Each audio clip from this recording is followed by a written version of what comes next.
Hello everyone, welcome to the YouTube channel of Deepak tuition centre.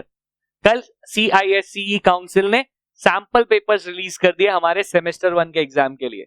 Semester 1 का exam हमारा नवंबर में होने का बात है, जिसका अभी तक शेड्यूल नहीं आया है, पर हमारे सैंपल पेपर्स आ गए, जिसका हम लोग बहुत टाइम से वेट कर रहे थे। क्यों? क्योंकि हम लोगों को पता नहीं था कि एग्जैक्टली कितने मार्क्स का पेपर आएगा, कितना टाइम लिमिट दिया जाएगा, किस तरह के क्वेश्चन पूछे जाएंगे।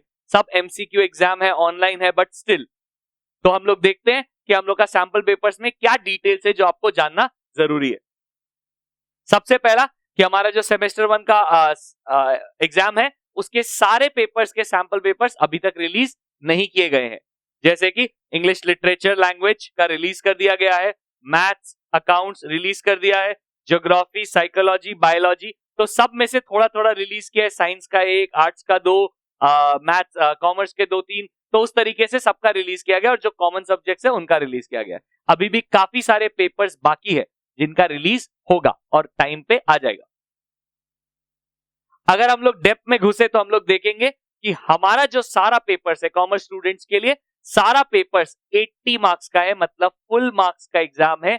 ऐसा नहीं है कि 50-50 कर दिया है, जैसे कि क्लास 10 वाले बच्चे लोगों का किया है, सेमेस्टर 1 आधा, सेमेस्टर 2 आधा। तो हम लोगों का क्या किया, अगर 100 का पेपर था तो 50-50, 80 का पेपर था तो 40-40। लेकिन हमारे साथ ऐसा नहीं किया गया है, हमारा पूरा पेपर 80 मार्क्स का है। तो अगर 80 मार्क्स का पेपर था तो पूरा 80 मार्क्स का पेपर है, हमारा रिडक्शन नहीं हुआ है। ऑब्वियसली अगर 80 मार्क्स का सेमेस्टर 1 लेगा, 80 का सेमेस्टर 2 लेगा तो 160 मार्क्स हो जाएगा।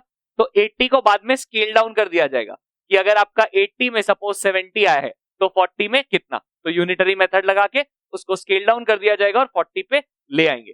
लेकिन तुमको पेपर 80 का अटेम्प्ट करना होगा। यहां पे जो हमारे English you can see English language literature, चाहे मैथ्स हो चाहे अकाउंट्स हो, सभी 80 मार्क्स का है।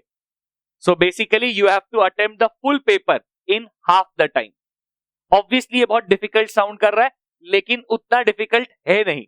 अगर तुम नोटिस करोगे मार्क्स डिस्ट्रीब्यूशन की तरफ तो देखोगे जो इंग्लिश लैंग्वेज लिटरेचर है, इनका बहुत ही सिंगल मार्क्स का क्वेश्चन है, अप्रोक्सीमेटली 80 क्वेश्चन है जो कि 1-1 मार्क कैरी करता है। और ये सब क्वेश्चन बहुत ही स्ट्रेट फॉरवर्ड है। जैसे फॉर एन एग्जांपल ये एक पैसेज से क्वेश्चन है इंग्लिश लैंग्वेज का, चूज द करेक्ट ऑप्शन। तो what made the narrator think that somebody had come. तो नैरेटर को क्यों लगा कि कोई आया था। तुम ऑप्शंस देखो, फटाफट आंसर करो, बात खत्म। कुछ भी एक्स्ट्रा ज्यादा सोच विचार करने का जरूरत नहीं है। सिमिलरली लिटरेचर में एकदम सिंपल क्वेश्चन दिया है, choose the correct option. What is Ferdinand doing at the beginning of act 3 scene 1। तो उस सिनेरियो में तुमको बस याद करना है कि वो क्या कर रहा था। He was cursing Prospero, gathering wood, crying और plotting an escape. So basically एक सिंगल क्वेश्चन है और आराम से उसका हम लोगों का ऑप्शंस गिवन है। अभी या तो तुमने पढ़ा है, तुमको आता है, या तो तुमने पढ़ाई नहीं की और तुमको ढंग से आता ही नहीं है, तो उसका तो वैसे भी कुछ नहीं कर सकते।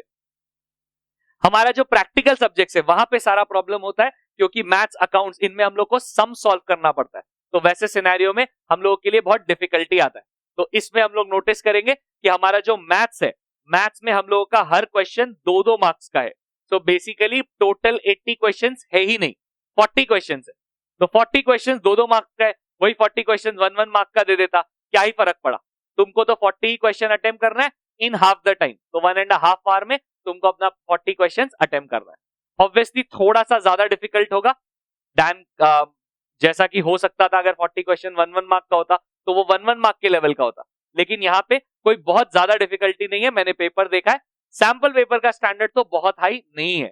मतलब जो थोड़ा सा भी पढ़ के जाएगा वो आराम से अच्छा नंबर ले आएगा, 80% 90% आराम से अबव। और जो थोड़ा सा ज्यादा पढ़ लेगा वो तो पक्का 40/40 स्कोर कर लेगा।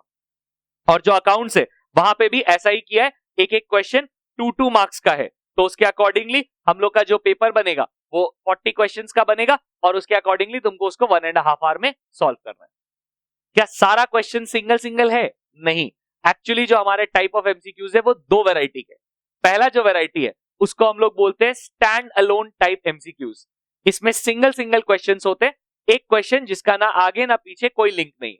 तो क्वेश्चन में जो डिटेल गिवन है उसके अकॉर्डिंग कुछ ऑप्शंस गिवन है, किसी सब्जेक्ट में 4 ऑप्शंस गिवन है, किसी में 3 भी गिवन है और कोई क्वेश्चंस में 2 भी है, फॉर एग्जांपल ट्रू फॉल्स। तो वैसे सिनेरियो में तुमको वो क्वेश्चन पढ़ना है, ऑप्शन पढ़ना है, अगर कुछ कैलकुलेशन करना है तो वो करना है और सॉल्व करना है, बात खत्म। लेकिन जो हमारा दूसरा टाइप का पेपर होता है, दूसरा टाइप का एमसीक्यूज होता है, उसको हम लोग बोलते हैं case study type MCQs. Case study type MCQs में क्या होता है, हमारा कुछ एक पैसेज टाइप का दिया जाता है। जैसे फॉर एन एग्जांपल यहाँ पे कुछ डिटेल्स दिया है कि एक नॉर्मन विंडो है, उसको ऐसा ऐसा डिटेल्स है हमारा और ये कंस्ट्रक्ट करना है हम लोग। अब उसके ऊपर बेस करके 4 या 5 क्वेश्चंस अलग अलग पूछे जाएंगे, जिनमें सबका अपना अपना सॉल्यूशंस होगा।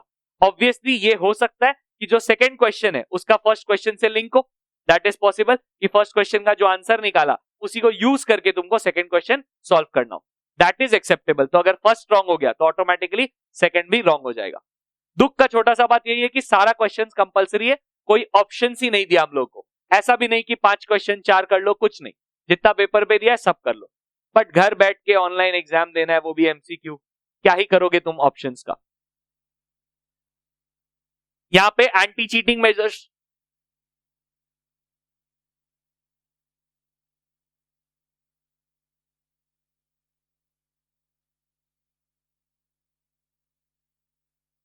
ऑल्सो हम लोगों को रीडिंग टाइम दिया गया, 15 मिनट्स रीडिंग टाइम है।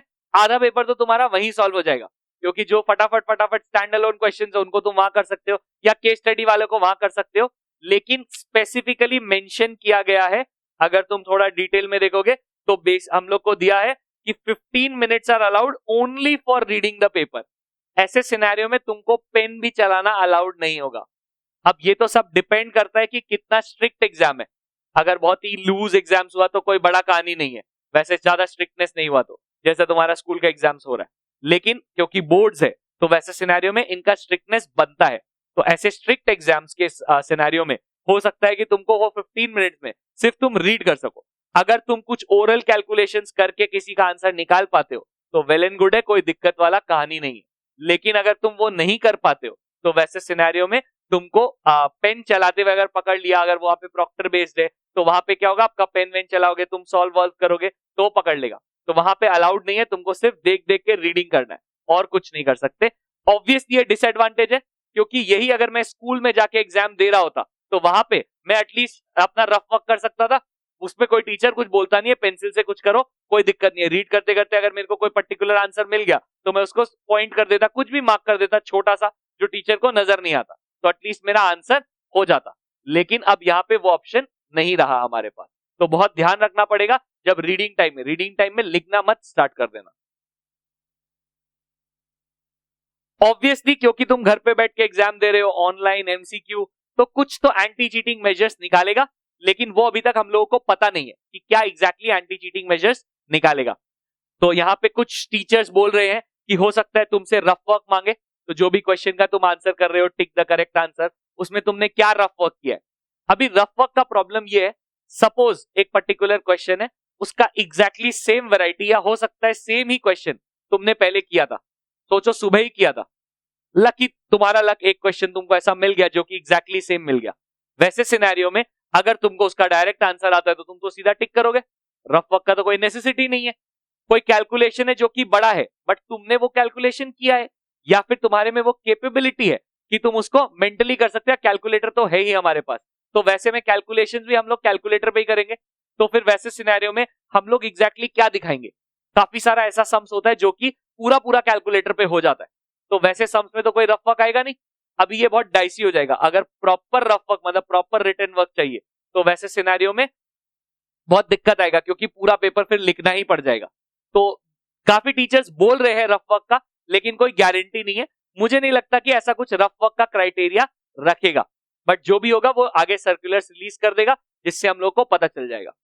दूसरा एक तरीका जो कि बहुत सुनने में आ रहा है वो ये है कि हमारा प्रॉक्टर बेस्ड एग्जाम हो सकता है, इन द सेंस हमारा कोई अभी स्कूल का एग्जाम तो है नहीं कि उनके पास इतना फंड्स का शॉर्टेज है, ये तो हमारा बोर्ड्स का एग्जाम है, इतने सारे लोग है, काउंसिल इतना बड़ा है, तो वैसे सिनेरियो में हो सकता है कोई सॉफ्टवेयर डेवलप कर दे जिसी में तुमको एग्जाम देना होगा। वहां पे प्रॉक्टर बेस्ड हो सकता है कि तुम्हारे कैमरे से तुम्हारा आईज को नोटिस करता रहेगा कि तुम्हारा आईज या मुंह कब हिल रहा है, तो अगर तुम्हारा हेड ज्यादा हिलेगा तो वार्निंग नोटिफिकेशंस आ जाएगा, और उसके अकॉर्डिंगली तुमको अगर बहुत ज्यादा वार्निंग नोटिफिकेशंस आया तो फिर तुमको कुछ प्रॉब्लम भी हो सकता है। तो ऐसे सिनेरियो में चीटिंग बहुत ही डिफिकल्ट हो जाएगा, एकदम नेग्लिजिबल हो जाएगा। तीसरा जो एक तरीका है जिसका भी काफी टीचर्स बोल रहे हैं वो ये है कि हो सकता है तुम्हें स्कूल जाके एग्जाम देना पड़े, ऑनलाइन एग्जाम, तो विजिट करना पड़े। इसका चांसेस थोड़ा कम है, बट अगर ये भी एक बात चल रहा है कि स्टूडेंट वैक्सीन आ जाएगा, तो अगर स्टूडेंट वैक्सीन इंट्रोड्यूस कर दिया गया, जो कि अगर अभी कुछ ही दिनों में इंट्रोड्यूस कर दिया गया, तो वैसे सिनेरियो में वो फिर हमारा कंपल्सन बन जाएगा और स्टूडेंट्स को कंपल्सरी कर देगा कि वैक्सीन लो और फिर आके एग्जाम दो। तो ये थोड़ा सा ग्लिच है, लेकिन होपफुली इसका चांसेस बहुत कम है। खैर, जो भी करेगा काउंसिल उसके लिए हम लोगों को बता देगा, हमारा सर्कुलर आ जाएगा कुछ ही दिनों में शेड्यूल के साथ, क्या पता बता दे कि एग्जैक्टली आपको एग्जाम कैसे देना है, वेबसाइट विजिट करके कि कोई एप्लीकेशन डाउनलोड करके एटसेट्रा। अभी हमने पेपर्स का प्रॉपर डिस्कशन नहीं किया है, मैं नेक्स्ट वीडियो में प्रॉपर एनालिसिस करूंगा कि जो हमारा एमसीक्यू आया है वो किस पार्ट से कितना क्वेश्चंस आया, किस चैप्टर से, कौन सा पार्ट का क्या वेटेज है, उसके अकॉर्डिंगली तुम आंसर्स कैसे कर सकते हो, किस टाइप के क्वेश्चंस का कैसे फायदा उठाया जा सकता है ऑप्शन से। मल्टीपल चॉइस क्वेश्चन है तो उन चॉइसेस का कुछ तो फायदा मिलना चाहिए ना मेरे को, तो वो सब का क्या एडवांटेज है हम लोग प्रॉपर देखेंगे नेक्स्ट वीडियो में। तो प्लीज अगर आपने अभी तक सब्सक्राइब नहीं किया तो चैनल को सब्सक्राइब कर लो और बेल आइकॉन को प्रेस कर दो, जिससे कि आपको जो भी नोटिफिकेशन होगा वो आपको टाइम पे मिल जाएगा और उसके अकॉर्डिंगली आपको ये अपडेट मिस नहीं होगा। अगर आपको कोई भी डाउट है तो आप मुझे कांटेक्ट कर सकते हो, नीचे कमेंट्स में मेंशन कर सकते हो और मैं आपका डाउट क्लियर करने का पूरी कोशिश करूंगा। ऑल्सो अगर आपको वीडियो पसंद आया तो प्लीज लाइक करें और इसे दोस्तों के साथ शेयर करें ताकि ये ज्यादा से ज्यादा लोगों तक पहुंच पाए।